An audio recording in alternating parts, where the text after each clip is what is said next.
Hi guys, welcome back to YouTube channel. So ಇವತ್ತಿನ ಈ ವಿಡಿಯೋದಲ್ಲಿ ಈ ದೀಪ ನೋಡ್ತಾ ಇದ್ದೀರಲ್ಲ, ಆ ದೀಪನೇ ನಾವು ಮಾಡಿರೋದು. ಅದು ಪಾಲಂಜೋಗಳ್ಳಿ ಜಾತ್ರೆ ಅಂತ ಮೊನ್ನೆ 19th ನಡೆದಿರೋದು. ಆ ವಿಡಿಯೋ ಇವಾಗ ಅಪ್ಲೋಡ್ ಮಾಡ್ತಾಯಿದ್ದೀನಿ. ಸೊ ಇದು ಪ್ರೋಸೆಸ್ ನಾನು ನಮ್ಮಣ್ಣ ಸೇರಿ ಮಾಡ್ತಾಯಿದ್ದು. ಫಸ್ಟ್ ಏನಾಯಿತು ಅಂದರೆ ಫುಲ್ಲು ರೆಡಿ ಮಾಡಿಬಿಟ್ಟಿದ್ರಿ. ಇನ್ನೇನು ಎತ್ಕೊಂಡು ಹೋಗಬೇಕು ಅಂತ ಅಂದಾಗ ಸ್ವಲ್ಪ ಜನ ಬಂದು ನೋಡಿ ಅದ್ರದ್ದು ಎಷ್ಟು ಬೇಗ ದೃಷ್ಟಿ ಆಯಿತು ಅಂದರೆ ಆ ಫ್ಲವರ್ಸ್ ಎಲ್ಲ ಫುಲ್ಲು ಬಿದ್ದೋಗ್ಬಿಟ್ಟಿತ್ತು. ನೆಕ್ಸ್ಟ್ ಟೈಮ್ ನಾವು ನಮ್ಮನ್ನ ಫುಲ್ಲು ಬೇಜಾರು ಮಾಡಿಕೊಂಡು ಮತ್ತೆ ಇನ್ನೊಂದು ಪ್ಲ್ಯಾನ್ ಬಿನ ಎಕ್ಸಿಕ್ಯೂಟ್ ಮಾಡಿ ನೆಕ್ಸ್ಟು ಈ ಥರ ಮಾಡಿದ್ದಾನೆ. ಸೊ ಫೈನಲ್ ಆಗಿ ಈ ಥರ ರೆಡಿಯಾಗಿದೆ. ನೀವು ಹೇಗಿದೆ ಅಂತ ಕಮೆಂಟ್ ಸೆಕ್ಷನ್ ಕಮೆಂಟ್ ಮಾಡಿ.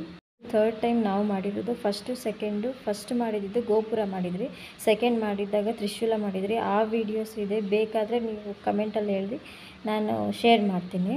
ಸೊ ನಾವು ಮಾಡಿರೋಂಥ ದೀಪಕ್ಕೆ ನಮಗೆ ಫಸ್ಟ್ ಪ್ರೈಸ್ ಸಿಕ್ತು. ಮತ್ತು ನೈಟಲ್ಲಿ ಮುತ್ಯಾಲಮ್ಮ ದೇವಿ ಮೆರವಣಿಗೆ ಬಂದಾಗ ನಮ್ಮಣ್ಣ ಈ ಥರ ಜ್ಯುವೆಲ್ರಿ ಮಾಡಿ ದೇವರಿಗೆ ಕೊಟ್ಟಿದ್ದೆ. ಯಾಕಂದರೆ ಹೂವು ಕೊಟ್ಟರೆ ಬಿಸಾಡ್ತಾರಿಲ್ಲ, ಅಂದರೆ ಹೆಂಗಂದ್ರಂಗೆ ಹಾಕ್ತಾರೆ ಅಂದ್ಬಿಟ್ಟು ಈ ಥರ ಮಾಡಿದ್ದ. ಈ ಎಲ್ಲ ಡೆಕೋರೇಷನ್ಸ್ ಪೂರ್ತಿ ನಮ್ಮ ಅಣ್ಣನೇ ಮಾಡಿರೋದು. ನಿಮಗೆ ಹೇಗೆ ಅನಿಸ್ತು ಅಂತ ಕಮೆಂಟ್ ಮಾಡಿ.